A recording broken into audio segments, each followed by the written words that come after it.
Students, मैं Lakshmi Devi DElEd fourth semester subject social study में आज हम एक नए विषय के साथ आप सबके सामने प्रस्तुत हूँ।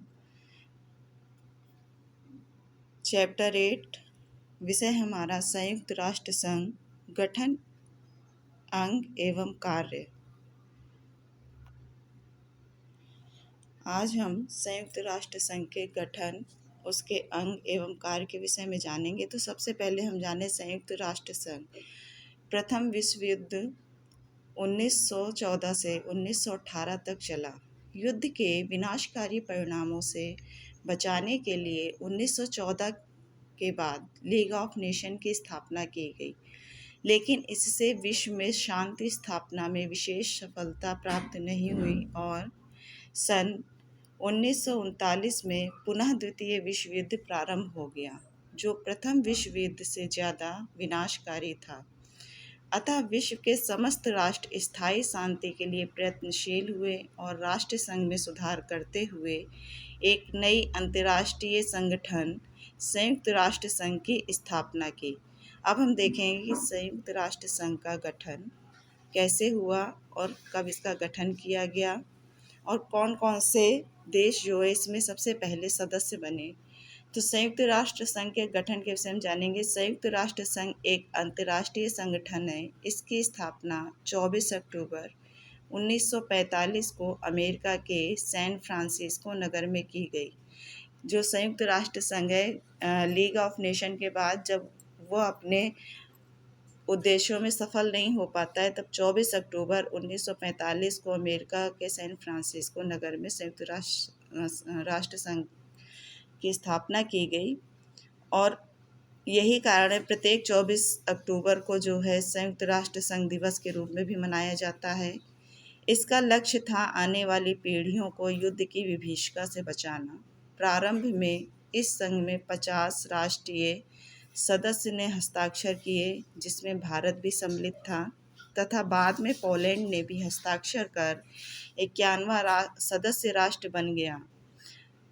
इसमें सबसे पहले 50 राष्ट्रीय सदस्यों ने, इसके जब घोषणा पत्र था उसमें 50 राष्ट्रीय सदस्यों ने हस्ताक्षर किए थे, जिसमें भारत भी सम्मिलित था। भारत ने भी हस्ताक्षर किए थे और प्रारंभ में ही जब संयुक्त राष्ट्र संघ की स्थापना हुई उसी समय भारत जो इसका सदस्य राष्ट्र बन गया था,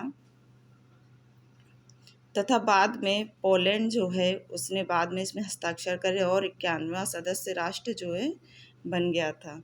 वर्तमान में संयुक्त राष्ट्र संघ की सदस्य संख्या की अगर बात करें तो 193 है और 193वां सदस्य जो है वो सदस्य राष्ट्र दक्षिणी सूडान है। अगर हम इसके संयुक्त राष्ट्र संघ के कार्यकारी भाषा की बात करते हैं, इसकी कार्यकारी जो भाषा है वो अंग्रेजी एवं फ्रेंच है। और संयुक्त राष्ट्र संघ की आधिकारिक भाषाएं जिन्हें आधिकारिक मान्यताएं प्राप्त हैं, अंग्रेजी, फ्रेंच, चीनी, अरबी, रूसी एवं स्पेनिश है। संयुक्त राष्ट्र संघ का ध्वज। संयुक्त राष्ट्र संघ के अगर ध्वज की हम बात करते हैं तो संयुक्त राष्ट्र संघ का ध्वज हल्की नीली पृष्ठभूमि पर श्वेत रंग से संयुक्त राष्ट्र संघ का प्रतीक है। जैतून की 2 वक्राकार शाखाएं जो ऊपर की ओर खुली हैं और उनके बीच में विश्व का मानचित्र है। इस प्रकार से संयुक्त राष्ट्र संघ का ध्वज है। फिर इसके बाद हम देखते हैं कि संयुक्त राष्ट्र संघ के वर्तमान में महासचिव कौन है। महासचिव का एक पद होता है जिसके वर्तमान में महासचिव है एंटोनियो गुटरेस, जो पुर्तगाल के निवासी हैं। अब इसके पश्चात हम देखते हैं कि संयुक्त राष्ट्र संघ के उद्देश्य क्या हैं, किस उद्देश्य से संयुक्त राष्ट्र संघ की स्थापना की गई। सन 1946 में लंदन में संयुक्त राष्ट्र संघ की सार्वजनिक बैठक संपन्न हुई। इस बैठक में संयुक्त राष्ट्र संघ के निम्नलिखित उद्देश्य निर्धारित किए गए। पहला है अंतर्राष्ट्रीय शांति एवं सुरक्षा बनाए रखने का प्रयास करना। इसमें अंतर्राष्ट्रीय शांति एवं सुरक्षा बनाए रखने का, जो हमारे प्रथम विश्व युद्ध और द्वितीय विश्व युद्ध विनाशकारी युद्ध हुए उसका जो परिणाम प्राप्त हुआ, उससे जो है सभी देश प्रभावित हुए और सभी राष्ट्रों ने मिल करके जो है अंतर्राष्ट्रीय स्तर पर शांति एवं सुरक्षा बनाए रखने के प्रयास से ही संयुक्त राष्ट्र संघ की स्थापना की गई। इसके पश्चात दूसरा पॉइंट हम देखते हैं कि आर्थिक, सामाजिक, सांस्कृतिक तथा शैक्षिक समस्याओं का समाधान के लिए अंतर्राष्ट्रीय स्तर पर एक दूसरे से सहयोग से कार्य करना। यहाँ पर हम देखते हैं कि आर्थिक, सामाजिक, सांस्कृतिक तथा शैक्षिक समस्याओं का समाधान के लिए अंतर्राष्ट्रीय स्तर पर, यानी अंतर्राष्ट्रीय मुद्दे जो भी आर्थिक, सामाजिक, सांस्कृतिक तथा शैक्षिक समस्याओं से जुड़े हुए अंतर्राष्ट्रीय मुद्दे हैं, उस पर विचार विमर्श करना तथा एक दूसरे के प्रति सहयोग की भावना रखना और मिल करके कार्य करना, ये इसका उद्देश्य था। फिर इसके बाद हम देखते हैं राष्ट्रों के बीच मैत्रीपूर्ण संबंधों का विकास करना, यानी युद्ध की विभीषिका से बचने के लिए प्रत्येक राष्ट्रों के बीच मैत्रीपूर्ण संबंध भी स्थापित करना और सभी एक दूसरे का सहयोग करना, इस उद्देश्य से संयुक्त राष्ट्र संघ की स्थापना की गई।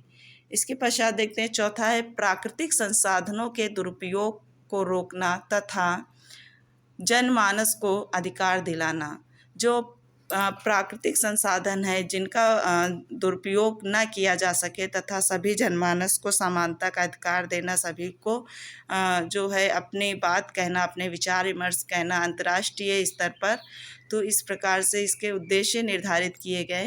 पांचवा है नवीन आर्थिक व्यवस्था के विकास के लिए प्रयास करना। इसमें ये भी उद्देश्य रखा गया कि राष्ट्र अपना आर्थिक विकास किस प्रकार से कर सके या किस प्रकार से वो आर्थिक स्थिति उसकी अच्छी हो सके अंतर्राष्ट्रीय स्तर पर। तो प्रत्येक राष्ट्र जो है वो अपने नवीन आर्थिक व्यवस्था के विकास के लिए प्रयत्नशील रहता है और उसमें उसका अंतर्राष्ट्रीय स्तर से संयुक्त राष्ट्र संघ जो है सहयोग प्रदान करती है। इसके पश्चात है राष्ट्रों के आत्मनिर्णय तथा उपनिवेशवाद के विघटन की प्रक्रिया को रोकना।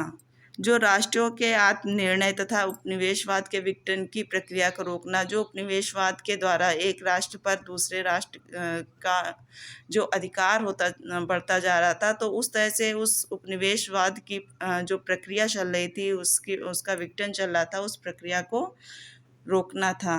तो ये इसके प्रमुख उद्देश्य थे।